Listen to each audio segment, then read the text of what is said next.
thank you very much for inviting me. We had this question for a person from ICOM COMCOLi to come and to reflect with you on contemporary collecting. And I'm really happy to do that.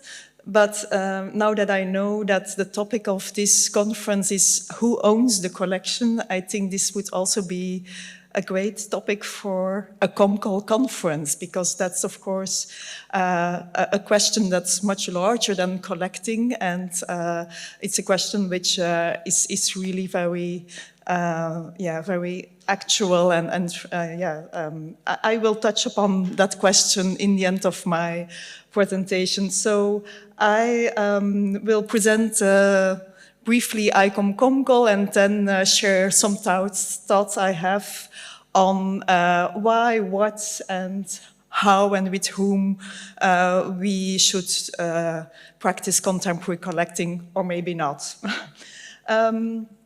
This is a photo of the Prehistory Museum, not in Tainan, but in Taidong. It's a mistake, in Taiwan. That's where last year we had our ICOM COMCOLi conference. And in fact, this museum, it's a museum about the indigenous Austronesian cultures of Taiwan, and it has a lot of contemporary objects and stories in the presentation. This is in a social and political context in which the revival of these indigenous communities and cultures is very much supported. So that's really interesting. In the exhibition, the linear approach to time, past, present, future, is also questioned. The title of the museum is Museum of Prehistory, which I really don't like. I think they should change the title. But it's one of these museums where, also because this is a completely other than other socio-political context in which this museum is working, is really very interesting.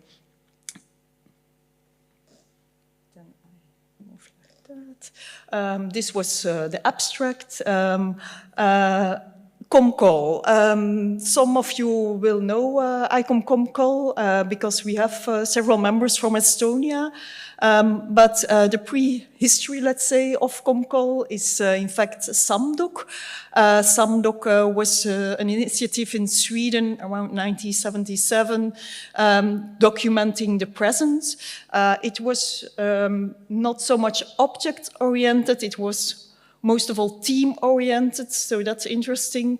They really wanted to document the industrial society, and they were very critical towards romantic ethnology and history, which was most of all occupied with disappearing cultures, with a nostalgic past, with unique objects. They wanted to do new things, and they created this national network with thematic poles. Some of you will know this example quite well. In the 1990s, Samdok evolved together with many museums around the world to focus more on participation, inclusion, and towards documenting diversity. So it became less important to collect what was typical for society, but more to collect the diversity and to document diversity. From this whole initiatives, ICOM COMCOLi started at the ICOM conference in Shanghai in 2010. And so that's today we have the ICOM COMCOLi network. I'm part of it since 2017. It's a network which reflects on collecting, which also includes sometimes disposal, and on the debates on why, what and how and with whom collecting and working with collections can happen. There was this website, start in Shanghai 2010, and COMCOLi is most of all active every year with its annual conference. and with publications and activities related to this conference. You can find the whole list of conferences on the website. So last year we were in Taiwan, Taipei. There was much of emphasis on intangible heritage. So the title was Living Collections, Living Communities. And in October we will be in Amsterdam together with KAMOK. The topic will be collecting within the city. It's a sort of revisiting this topic because there was a conference about 10 years ago in Berlin, KAMOK, with a similar topic, so that will be very interesting. You see that we have 670 members and 6 from Estonia, so that's really positive. And yeah, of course you see, as with every international committee in ICOM, there is a strong presence of European colleagues, and of course we hope to diversify more.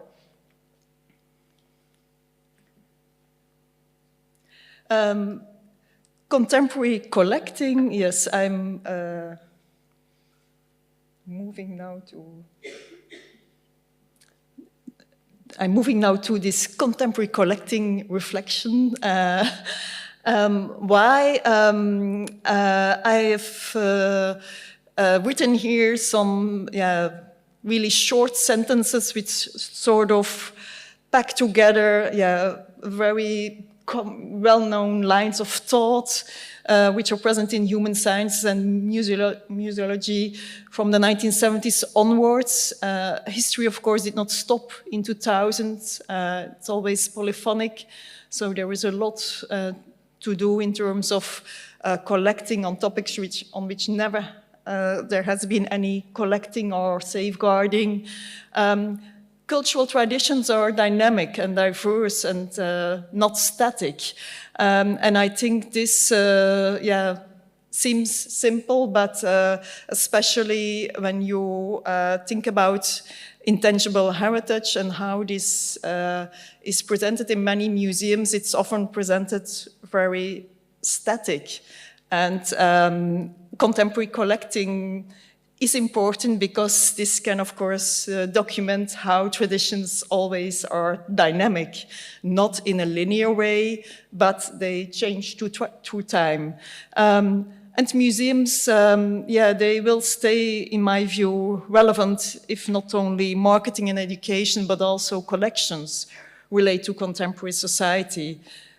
And most of all, also in the difficult world we live in today, I think museums should be aware that they do not invest too much in stimulating nostalgia, but they should help people to understand current issues. I think these are several reasons why contemporary collecting is important today and why there is much attention for it nowadays. As, for instance, Maaike Groffen, she's a Dutch curator who recently has written a book. I will come back to this book later, summarized. There is the democratization wave in museums. There is a much emphasis on contextualization, the visitor orientation, and also activism in a broad sense, which can have many different forms, which are all drivers of this contemporary collecting. So that's not something new, but it's something that's present in the museum world since the 1970s, let's say. And it's good that we continue to reflect on this.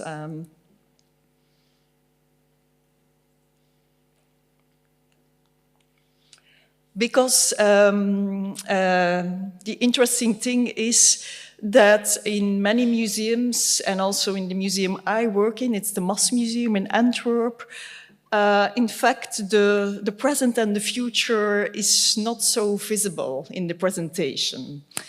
This is our exhibition Freight on Port, People and Cargo, so on the port and overseas trade.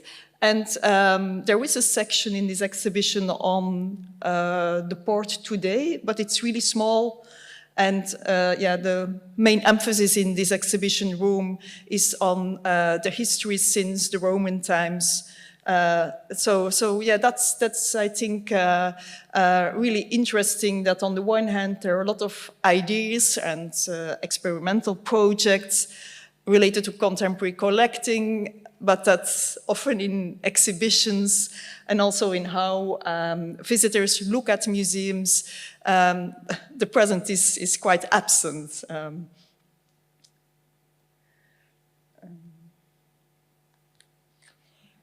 What is contemporary collecting and how can we delineate it from other types of collecting? In fact, that's really a difficult question, because when does contemporary society start, or what should be included in that and what not?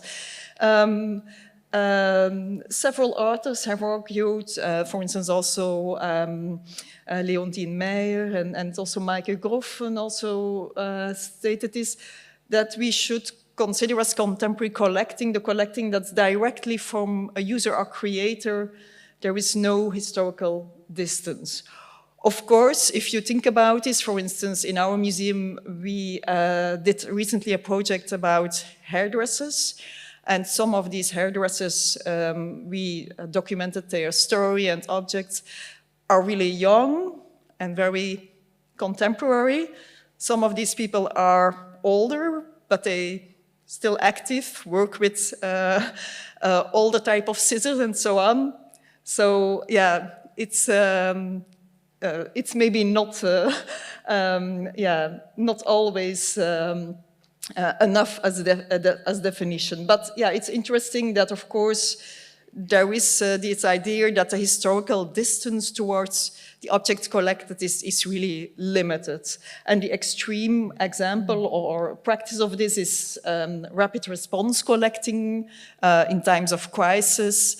Several museums, also my museum, the MAS, but probably also here in Estonia, will have collected objects and stories during the COVID pandemic. More special, I think, was the contemporary collecting natural disasters related, for instance, in Australia, which happened in 2019. So that's really directly from user or creator or team or topic that's happening. Contemporary collecting in a little bit of broader sense is what I've been thinking. It's maybe this collecting of recent items which are not really considered by many people or by society as heritage, and which turn in fact into heritage because of the act of collecting. Because heritage is it's a choice of people, of several social group, or of a nation, or of a small group of people, or even an individual personal heritage. And there is this interesting thing that with contemporary collecting, we might touch upon this type of stories and objects which are not considered by mainstream society as heritage, but which might be really interesting to put emphasis on, to make visible. And for instance, the colleagues of the Stam Museum, it's a city museum in Ghent, they recently collected protest objects from manifestations, not by participating in these manifestations, so it was not rapid response collecting, but they contacted several organizations and asked if they could document and collect some of the objects they would otherwise maybe throw away. So that's sort of turning objects which are there out there in society into heritage. Yeah, it's in fact really a very active role you play as a museum, as a curator, or as a group of people when you do contemporary collecting. we should continue to debate and question what are the positive aspects of the lack of historical distance, and what are the problems maybe with this. A positive might be that you touch upon topics and objects that are really invisible for mainstream society and maybe very relevant to understand this society, that you have an eye on that, or that you invest energy in looking for these type of things. Of course, some historical distance helps to reflect and to take some time to decide what's really really interesting, relevant for a certain period, a certain topic. This also takes time. The Dutch colleagues recently created, they started a project, it's called in English the Sleeping Beauty scenario.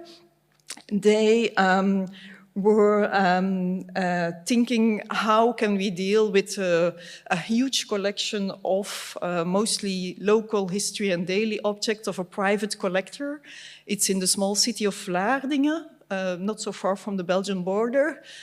And this collection, they decided to wrap it and to keep it protected in a sort of storage, and to invite the next generation to make a decision on this. So that's really very interesting. I don't think it's a good thing to do as a sort of general practice, because I've been a bit critical towards them. They also asked my opinion about this. I think they were so happy about the idea that they now want to make a sort of, let's say, a procedure about this, a sort of general manual they want to create, which I think it's not really interesting. But I think as a sort of, I think for some private collections in this case, this might be interesting. It is an idea that is also sometimes practiced when, with regard to contemporary collecting. I have to see my notes.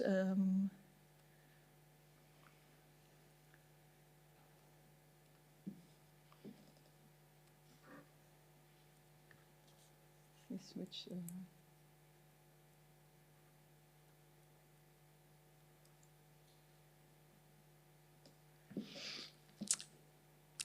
I don't know it by heart, but amongst others, Sharon MacDonald, she has recently written about this one museum in the UK where they did contemporary collecting and decided a little bit later what to really keep in the collections. So that's, I think these are really interesting things to debate together. What's in fact the meaning of historical distance? Both, what are the pros and cons of this? What to collect? There is a strong emphasis today, and if you are thinking about creating new storages, I guess this is also really a topic for you. There is an emphasis on please make choices. We need to choose because there is this whole discourse about profusion. This discourse came up unfortunately in the 1980s in the UK context with studies on the cost of collections. But it's, of course, it has become a wider concern, which is both related to economic pressure, also to sustainability concerns. How sustainable is it to invest as a society a lot in storages, in collections, while yeah, there's of course the need to save a planet. How is that related? And what do we understand with keeping forever? How long is forever? These type of things are really interesting and were studied in the Heritage Futures project. There is also, of course, profusion when you consider contemporary collecting, especially in cultural history museums. There is the mass consumption culture, which has a lot of objects. I should move on. As the people of the Heritage Futures project have also argued, there is this strong emphasis within museums to collect and to safeguard diversity in society. And that's also a little bit utopian, because if you really have to do that up until the last person you have documented, yeah, it's also giving some profusion, probably, or headaches to curators. There is a profusion in existing collections and a profusion among collections, several collections in our country. I know this really well. They have similar objects.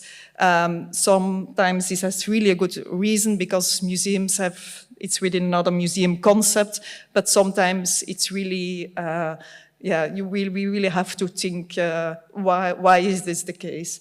And this is a photo of a project in our museum with a collection of daily consumption objects collected by a philosopher, Järk-järgult, and these are two artists who have made an installation with this objects. But I think, nonetheless, there is this emphasis on profusion, which I think is also sometimes a very negative discourse, with a lot of emphasis on austerity and on the cost of culture, and not emphasizing enough the positive aspects for a society. It's sometimes a very utilitarian discourse. But I think we should explore the possibilities and poetics between this complete austerity, stop collecting, let's say, and also encyclopedic hoarding. It's a very negative word I use here, but yeah, the collecting and continuing to collecting. Sharon MacDonald also calls this utopian hoarding. It can be, yeah, sometimes a bit utopian. What do we have to document? And yeah, can be very never stop, let's say. And also a sort of an impossible utopian project. So that's something I do not wish for myself and for my colleagues around the world to be lost in, but I do not want to be in a position of complete austerity either. So I think, yeah, in this space between encyclopedia and austerity, there is a lot of possibilities for national collaborations. Samdoki in Sweden, as far as I know, did not really survive in this strong format it had up until beginning of the years 2000. In Finland, you have the TACO network, which is similar and more recent, which has also this thematic division of tasks between museums. And I don't know about your country, maybe you have this too, I'm not aware. But in Belgium, in my country, it's really difficult to launch these sort of initiatives. There's a strong feeling of autonomy amongst museums, and it's really hard to discuss your policy plans with regard to collecting. It's more easy to work together, I have the impression, on significance assessment projects and disposal, in the sense that sometimes we transfer objects to another museum, because that's the objects we think we might better move to another place. But for the collecting of contemporary society, of recent objects, yeah, it's a more delicate dialogue, and we are not that far in our own country. So I'm looking forward to maybe good examples in your country, because I think this makes a lot of sense. Not only in, I think that we do not only need a division between teams, but maybe we can also think about different types of museums. Some museums might be more biographical, others more local-based, and versus national. Other museums might be more object-oriented. I think it makes sense to think about a sort of division of tasks without, of course, limiting too much autonomy of museums.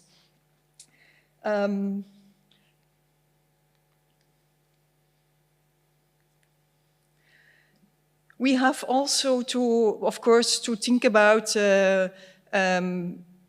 if we want to positively and actively collect in a society, think about what's really relevant on the collection level. And there is a lot, has been going on also, especially in ICOM COMCOl context, on diversifying collections, on polyphony, on blind spots in collections, on groups and teams that are not represented up until now, and why this is the case. But I think this is really important as a line of thought on a museum level, or on a museum level. If you if you have a concrete collecting project, for instance, in the MOS we are preparing an exhibition now on the topic of compassion. We have a collecting project on this topic. We should be, I think, more specific in defining what can we include, what is not possible or really relevant within the scope of this project. And that sort of, I think, can help us to be more relaxed with this ambition to deal with diversity. I think it's good to be very much attentive to this in the whole of your collection and museum. I have, of course, the position of being in a quite large museum, so that's also why I see it like that, probably. But I think it's good to look at, more specific types of diversity on the museum level. There we go. And I want to suggest you to have a look at the book of Maaike Groffen, Contemporary Collecting Home Life, because I think it was really interesting what she tried to do. She tried to rethink how we collect contemporary home life. She had a critique on participative collecting because it leads not to representative collections. So far, I can follow her. She advocates for using big data, for instance, demographic data, consumption data, and also to introduce the concept of fictional personas, which is a concept that is quite often used in exhibitions nowadays. I'm not in favor of this, and I'm especially not in favor of this for collecting. I think you lose a lot of your authenticity, and that's why I created here, but I will come back to this green text, a reaction on this. The object level, there's also the question, what? I think in museums nowadays, and especially when making policy plans about storages and about divisions between museums and archives and so on, division of tasks, often objects are taken out of context. And often it's either the material or digital object, either the visual object or the archive. either the thematic or the single object. And I think these are all what I've enlisted here, thoughtful oppositions to think about your own collection, what has more emphasis in our own collection, and is that a good idea, or maybe it's too much one-sided, and maybe you can add some of these oppositions to this list still. I'm going to run through this. For Samdoki, it's, as I mentioned, it's very interesting that they put much emphasis on thematic ensembles. This museum you might know, the Gammelabij in Aarhus in Denmark. What was interesting for me when I heard their story earlier this year was that they also show a lot of new objects. People can touch these objects in the museum, and when they are damaged, they replace them with new objects they buy from companies. This thing would never happen in my museum, but the MAS is not an open-air museum where you can touch objects or go into buildings. But yeah, that's interesting. And also interesting in this museum is that in their communication, they count back. They start with, 10 years ago up until longer past. So I'm not going to detail that. How and with whom? The collection as hub in society is for me sort of a mission. I'm head of collections in my museum in the MAS, and it's really something I'm grateful to ICOM and ICOM COMCOLi, because I've become really aware a lot that, in fact, the collection I'm responsible for in my museum has come from people. People have donated these collections in most of the cases in the past, and in many different manners, we should try to relate it to society by creating access, by collaborating on contemporary collecting. And I think the role of curators in this context is to be mediators, but not just mediators or moderators between people. But I think they should be moderators and mediators between source communities, other stakeholders, but also between existing knowledge and existing collections. And I think together, if they work in this way, they can create meaningful new heritage. Sometimes in this whole debate about participation, we forget that, of course, it's important when we do contemporary collecting, we have to look at what's present in collections and how, what are specifically the blind spots in our collections on these topics. So I think it's good the perfect curators, let's say, have a networking quality, but are also there to relate people to existing knowledge and existing collections, and to often give them access to this. I'm not going to detail this project, but it's a project we will also present at a COMCOLi conference from my museum with a interesting strategy of brokership, but based also a lot on demographic data, so also big data behind this. Collecting versus acquiring, I think this touches upon your question, who owns collections? A buzzword in the world of collections, but also I think in many other fields of society today is the word stewardship. And in the world of museums and heritage, this has become a very relevant concept because of decolonization. Museums in Canada and the United States dealing with indigenous cultures and heritage have come up with policies of stewardship, including restitution, but also creating exhibitions together with representatives of indigenous communities, of deciding about preservation together with them. But this also comes up in case of intangible heritage.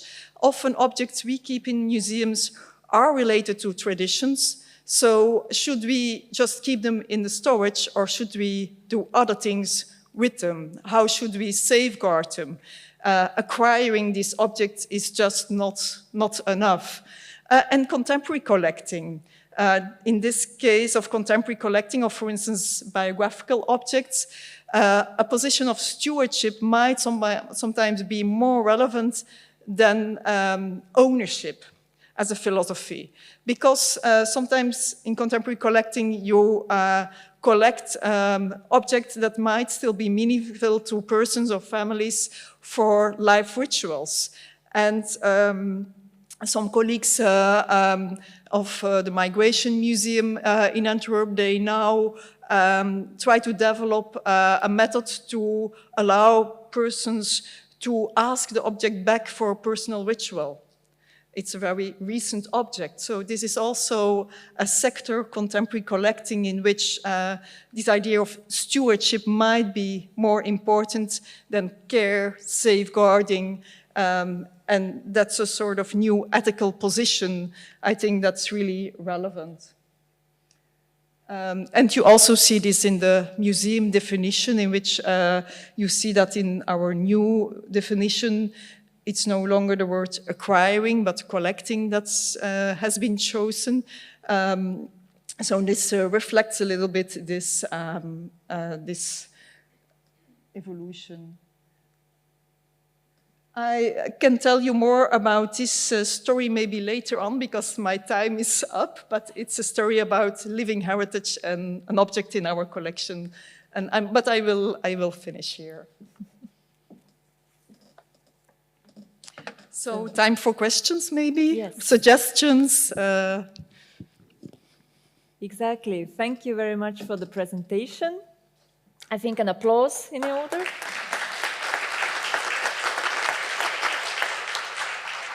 Ja meil on aega mõneks küsimuseks. Ma toon mikrofoni, et ka need, kes ülekannet kuulavad, saaksid esitada. Thank you very much for the very engaging talk. Could you please elaborate a little bit more about this frozen collections or Sleeping Beauty scenario? Was there also like economic pressure behind making this decision, or what was the reasons behind this? They will publish the book they've made now in Dutch, in English soon, so you will learn more about this soon. But they looked for another way to, sort of new type of care for this collection, and it's not really cheap, because you create sort of a storage situation for this collection for, let's say, 30 years. They also created a network in the city, or stimulated a network in the city around this. So that's an investment, but so it also costs money. But of course, if you would do other things like an in-depth research on this collection, and then to decide what you bring to other museums and what you might maybe not keep, that's also expensive. So it's not just an economic reflex. It's really thinking about, we have so many museums, we have so many private collections, and in some cases, it's maybe interesting to not decide right away. Kas on veel küsimusi?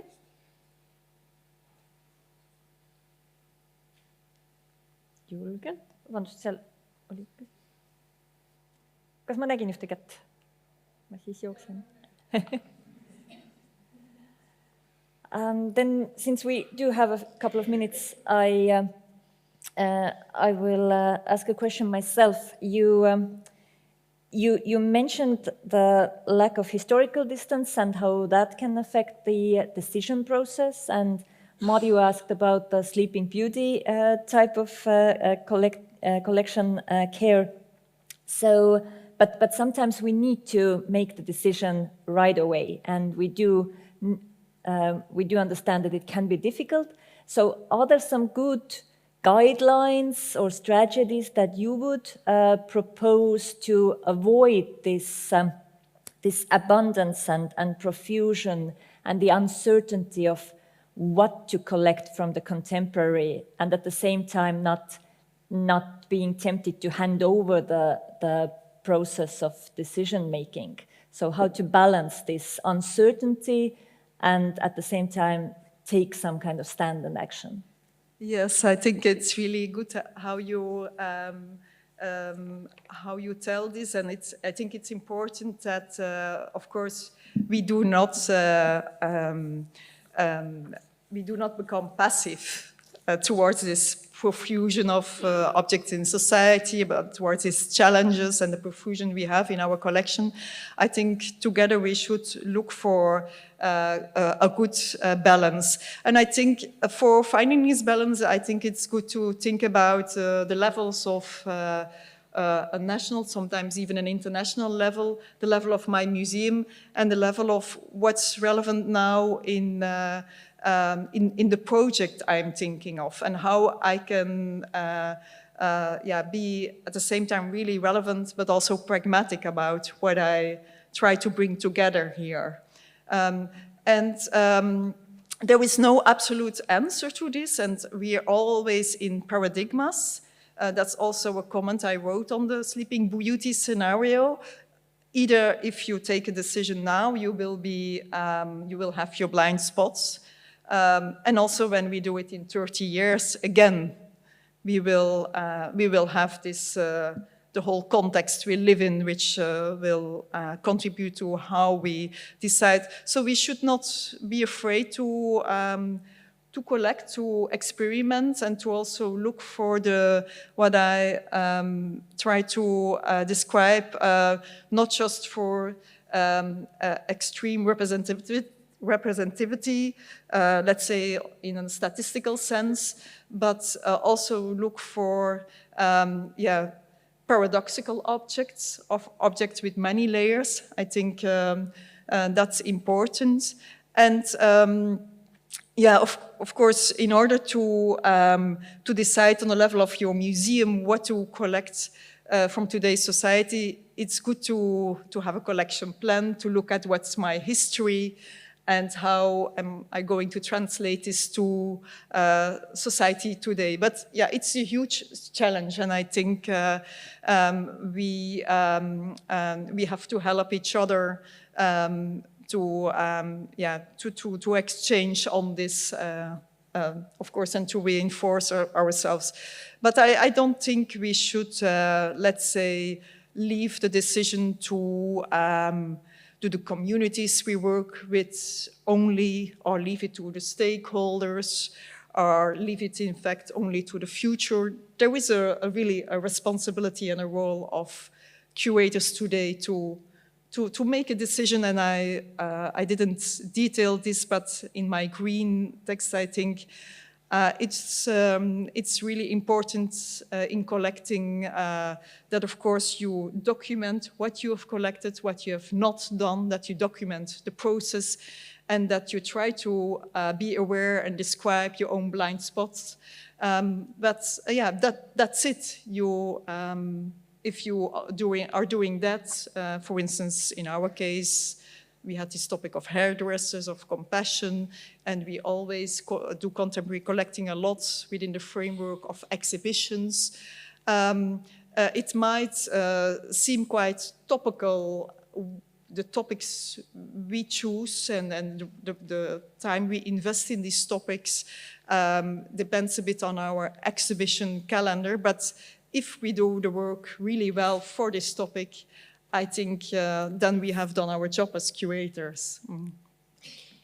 Thank you very much. I think there's plenty of keywords that we can discuss later on during the coffee and lunch breaks. Thank you for the inspiring talk.